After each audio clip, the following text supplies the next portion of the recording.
ইছাপুর গ্রাম দিনের বেলা দেখতে যেমন শান্ত, রাত নামলেই সেই গ্রাম যেন অশুভ আত্মার ছায়ায় ঢেকে যায়। গ্রামের প্রত্যেকে জানত নিশি নামের এক প্রেতাত্মার কথা।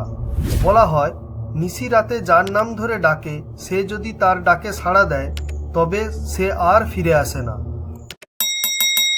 একদিন রিয়া নামের একটি 10 বছরের ছোট্ট মেয়ে, যার বাবা মা গ্রামের বাইরে এক অনুষ্ঠানে গিয়েছিলেন, বাড়িতে রিয়া আর তার ঠাকুমা একা ছিল। সন্ধে নামতেই গ্রামের প্রত্যেকটি ঘরে যেন এক অদ্ভুত নিস্তব্ধতার চাদর নেমে আসে। ঠাকুমা মৃদুস্বরে ঠাকুর নাম জপছিলেন, আর রিয়া সে তার শোবার ঘরে জানালার পাশে দাঁড়িয়ে থেকে বাইরে তাকিয়েছিল। হালকা বাতাসের সাথে পাশের জঙ্গল থেকে আসা শিয়ালের আওয়াজ যেন চারিদিক আরও ভয়ানক করে তুলছিল। হঠাৎ ঠাকুমাকে রিয়া ফিসফিস করে বলল, নিশি কি সত্যি আসে? সবাই বলে সে ডাকলে লোকেদের আর ফিরে পাওয়া যায় না। এই কথা শুনে ঠাকুমার চোখ কপালে উঠে গেল। তিনি কাঁপা কাঁপা হাতে জপমালাটিকে শক্ত করে ধরলেন আর রিয়াকে মৃদু কণ্ঠস্বরে বললেন, ওসব প্রশ্ন করিস না মা, কখনো ভুলে ওই ডাকে সাড়া দিবি না। রাত্রি আরও গভীর হলো, চারপাশ আরও নিস্তব্ধ হতে থাকে। হঠাৎ রিয়া শুনতে পেল এক অদ্ভুত মিষ্টি গলা। ডাকটা এতই আপন মনে হচ্ছিল যেন তার মা বাইরে থেকে ডাকছে। রিয়া বিছানা থেকে উঠে জানালার কাছে গেল। সে জানালা দিয়ে বাইরে তাকালো। সে মিষ্টি গলায় রিয়াকে বলল, রিয়া, বাইরে এসো মা, আমি তোমার জন্য অপেক্ষা করছি।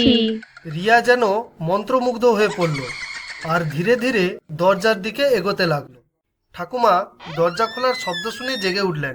তিনি দেখলেন রিয়া মাঠের দিকে হাঁটছে। ঠাকুমা চিৎকার করে উঠলেন, রিয়া, তুই কোথায় যাচ্ছিস? ফিরে আয়। ঠাকুমা বুঝলেন এই সেই নিশি।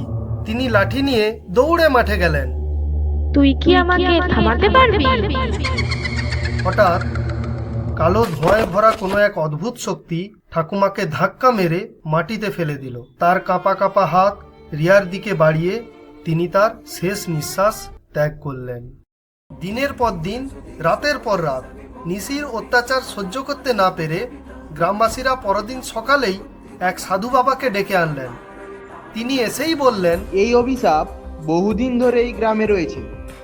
আজ আমি এই প্রেতাত্মাকে চিরদিনের জন্য বদ্ধ করব। রাতে সাধু বাবা মন্ত্রপাঠ শুরু করলেন। মন্ত্র শক্তিতে নিশি আসতে বাধ্য হলো। তার চোখে ছিল আগুনের মতো জ্বলন্ত ক্রোধ। তুইও আমাকে থামাতে পারবি না।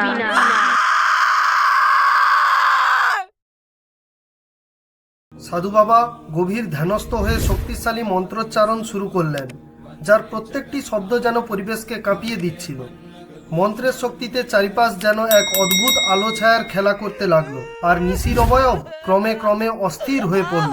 অবশেষে সাধু বাবা একটি পবিত্র পাত্র তুলে নিয়ে চূড়ান্ত মন্ত্র পাঠ করলেন, আর সেই মুহূর্তে নিশি চিৎকার করে পাত্রে আবদ্ধ হয়ে চিরতরে বন্দী হয়ে গেল।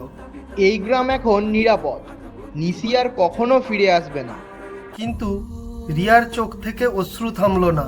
ঠাকুমা আজ আর তার কাছে নেই। গ্রাম ধীরে ধীরে স্বাভাবিক জীবনে ফিরে গেল। বহু বছর কেটে গেছে, কিন্তু আজও রিয়া বলে সে দূর থেকে এখনো শুনতে পায় সেই ভয়ঙ্কর ডাক।